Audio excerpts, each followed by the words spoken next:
Chavrim. I'm Stephen Ben-Nun. You're watching Israeli News Live, and today's broadcast is very unusual. We're going to be discussing several things in our news broadcast today that clearly are, in some people's opinions, they are conspiracy theories. In other people's opinions, these things are really real. These things are happening on the earth. But we're also going to be looking at this from a prophetic standpoint, something that I discovered recently written in the book of Enoch, a book that, well, in some circles of Christianity and in Judaism, that the book of Enoch is not part of the Bible, but yet it's clearly part of the Ethiopic scriptures. It was even part of the Qumran community, where there has been many fragments, including an incomplete scroll of the book of Enoch that was discovered. So the Jewish people did accept the book of Enoch as an authoritative biblical scripture at one time, and in many Bibles it still is there, including even the Et Sefer that Dr. Stephen Pidgeon has put out as well, where he put this book back in the Bible. So we're going to be looking at some things from there, and we're going to even be looking at some articles that have been considered well, some might say it's fake news, some might say it's satire. Regardless of the case, there may be some very truth to it, and this is why I wanted to talk to you about these things. Antarctica has really become a major subject in recent, well, in fact, in the last year, even more so. There's been every kind of conspiracy theory that it is a place for a massive alien base. This is where aliens go at. We know of the one of the former military officers, Byrd, who fought a conflict near Antarctica and lost a lot of men, claiming that there were flying discs, flying saucers coming out of the Antarctica. And just there's all kinds of evidence that is legitimate evidence that clearly seems to show that the Antarctica is certainly a base of some sort. The Germans also, under Adolf Hitler, had a base down at Antarctica.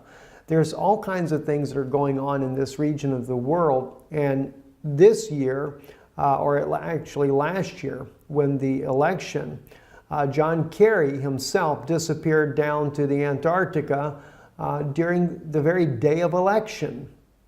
But what was really strange is that when John Kerry went down there, he goes to New Zealand right afterwards, and there was a massive earthquake inside of New Zealand. I'm going to share with you, you can see some of the images here on this article here from the New York Times.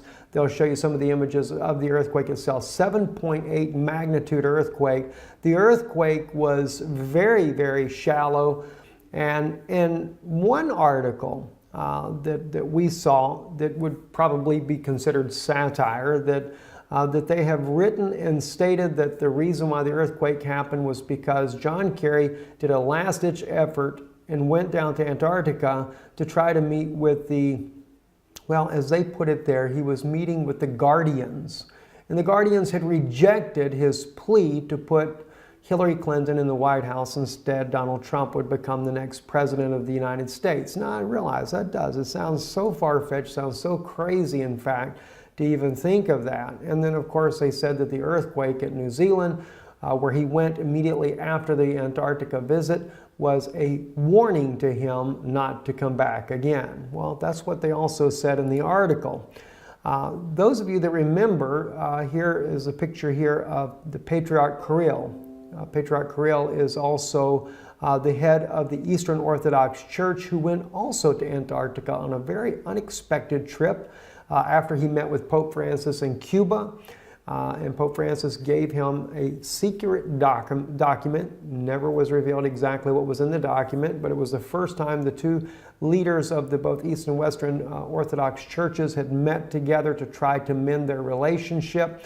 He goes to South America afterwards, and then the unexpected trip to Antarctica. Well, the question is, why did he go to Antarctica? Well, in one article here, the Ark of Gabriel, Antarctica, Russia, and the Apocalypse, speaks about how that the Russian government had actually moved a mysterious ark that was discovered at Mecca underneath the ground there and was brought out. Many people died in the process, according to the article's claim here, and that Russia did a special movement of this ark down to Antarctica. Now, again, whether we would say this is just a bunch of garbage or if it's really true or not, I'll just leave that up to you. But maybe what I'm going to share with you in a few minutes might weigh in on your thinking. So I do ask you, just kind of bear with me a little bit here while we discuss these things here. Anyway, at Mecca, if you remember, I believe it was last year, there was a quote-unquote stampede. And the news reported that some 700, in one case, 717 people were killed in this stampede. This is something that has never happened before at Mecca, and actually we found out later that it was 2,000 people were killed there in Mecca, and an apparent stampede that killed all of these people. Well, not according to some of the articles there. In fact, as you can see this crane here that is toppled, that what was actually going on at Mecca was an excavation of this strange ark called the Ark of Gabriel, that according to the article here, this was something that Muhammad had said, had prophesied about. And this was buried here beneath this very place, and they were working on trying to bring it out, and some type of plasma release was done, and it caused the death of all these people. Again, is this just conspiracy theories? Is it fabricated? Who really knows? But one thing that is a fact, though, is there was a Russian ship, a scientific ship, headed to Antarctica, and that ship did stop at the port there in Saudi Arabia, supposedly to take on supplies. Well, as you know, Saudi Arabia is not necessarily the greatest friend of Russia, but they did it anyway, right? So then, after that, the ship goes to South Africa and then on to Antarctica. So they did stop and pick something up in Saudi Arabia. So maybe the article has got some truth in it after all. And then right after this ship goes to Antarctica, this is when Kirill suddenly goes down there to visit the one and only Eastern Orthodox Church at the Antarctica. So just too many strange things are happening. And a lot of people just write it off as conspiracy theories, you know, these things about aliens and you know, all this stuff going on in Antarctica. This is just a bunch of nonsense to begin with. Well, you know, I always I looked at these things and I think, wow, that's pretty interesting. I will tell you though, this article here that you're seeing now in English, this article did appear in the mainstream Russian media as well. We did a report on this back months ago, and I was trying to find the actual report I did on it. Could not find it to save my life there. But I wanted to share that with you, and if you look back, maybe you can find it yourself. But when we did the report on this, we used Russian media, mainstream Russian media, that does not look at this as being just a fabrication. They actually reported it as real news, and that yes, indeed, Russia did do a secret mission down to the Antarctica and had taken a thing called the Ark of Gabriel. So there is a Russian news source out there that does not look at this as some kind of conspiracy. And it went much deeper than what this article goes into it. We shared that with you once before. But then something caught my attention the other day. As you can see on your screen now, this is the book of Enoch. I was reading in the first book of Enoch, chapter 18.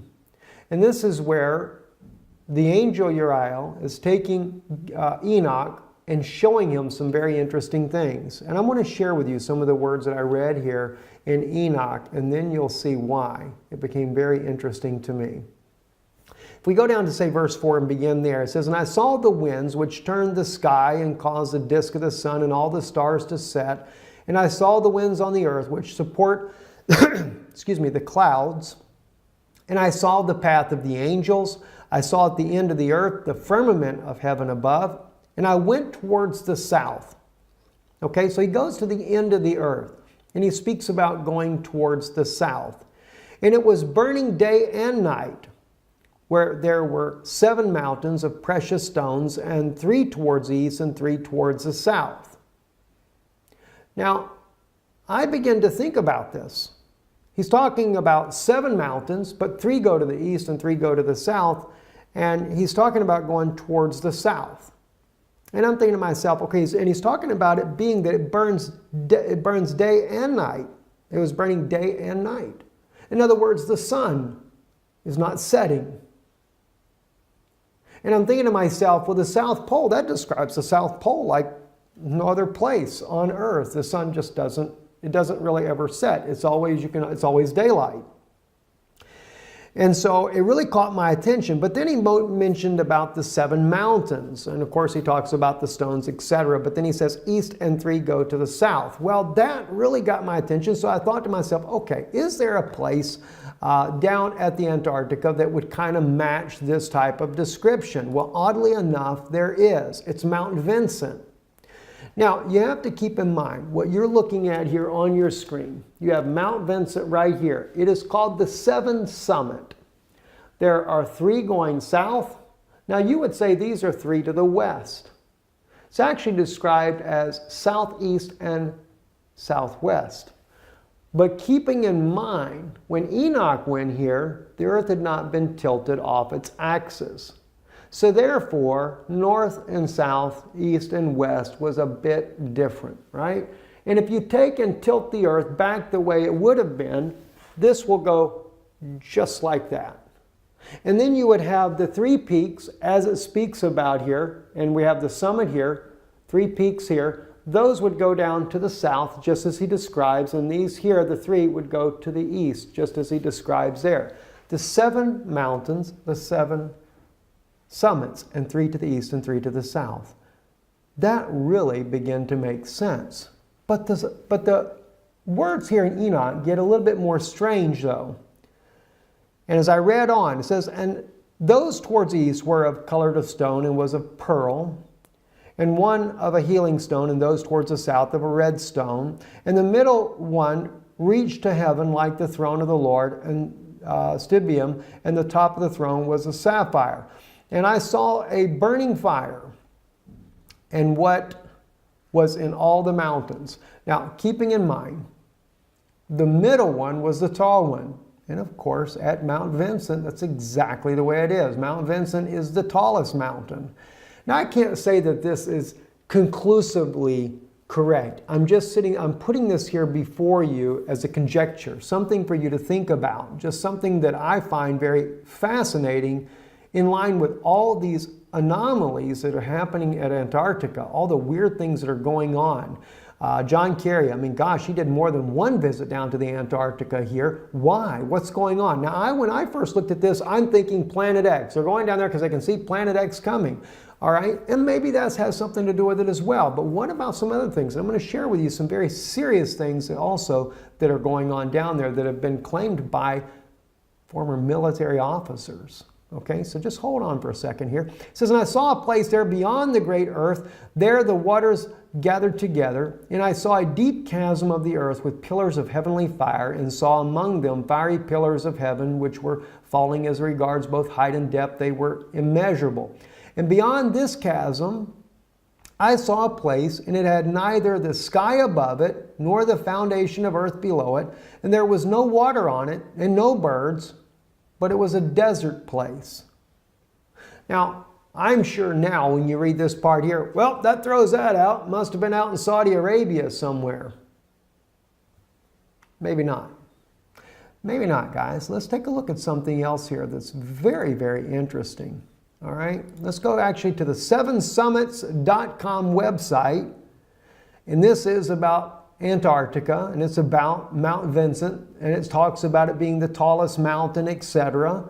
Let me read to you the Antarctica facts, though.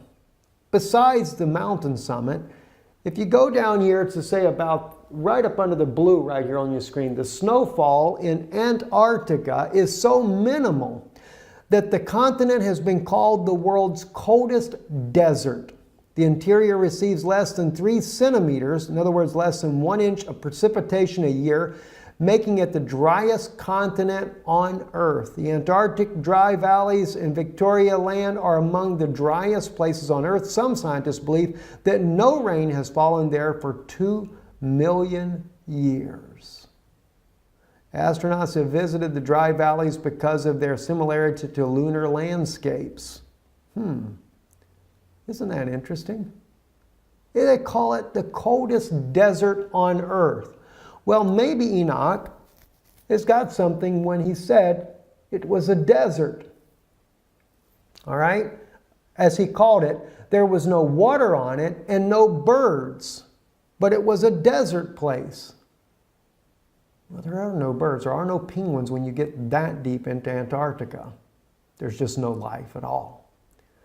And a terrible thing I saw there, 7 stars like the great burning mountains, and like a Spirit questioned me. The angel said, "This is the place of the end of heaven and earth. This is the prison for the stars of heaven and the host of heaven and the stars which roll over the fire. These are the ones which transgress the commandment of the Lord from the beginning of their rising, because they did not come out at their proper times. And he was angry with them and bound them until the time of consummation of their sin in the year of mystery."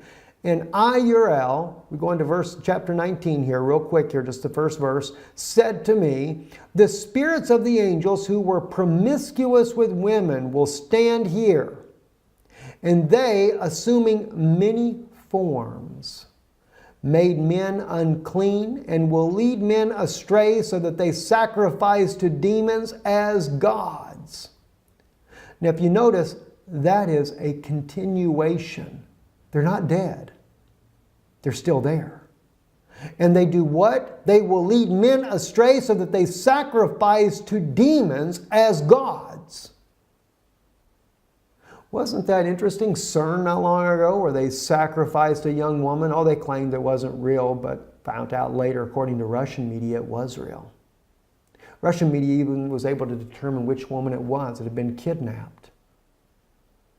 That was by not just so much the media, it was actually Russian intelligence officers that determined this information, but it was in Russian news, and we shared that with you here on Israeli News Live. So they sacrifice to demons as gods. They will stand there until the great day of judgment, on which they will be judged, so that an end will be made of them. But they still have very much access to men on this earth, and they are leading them astray, and they can they assuming many forms. That's pretty wild. I mean, I've never seen anything like this in my life. And the point is that I make here, when we look in chapter 18, it appears to be, and it could be completely somewhere else different on the earth. All right, I'm just saying this as a conjecture to you to consider this. But it appears to be that Antarctica is that region that he's speaking of. For one, it has to be a place that's burning day and night. That sun is where they can see day and night. It seems to really match up, and that's what's really, really fascinating, in my opinion, there. And again, just like the mountains, if you were to take into consideration the antediluvian destruction that tilted the earth off its axis and put the earth back right on its axis, and then look at the peaks here on the map in behind you here, then you would actually have, just as it describes there in Enoch, 3 to the south and 3 to the east. Three peaks on a 7-summit mountain range, and of course the middle one being the tall.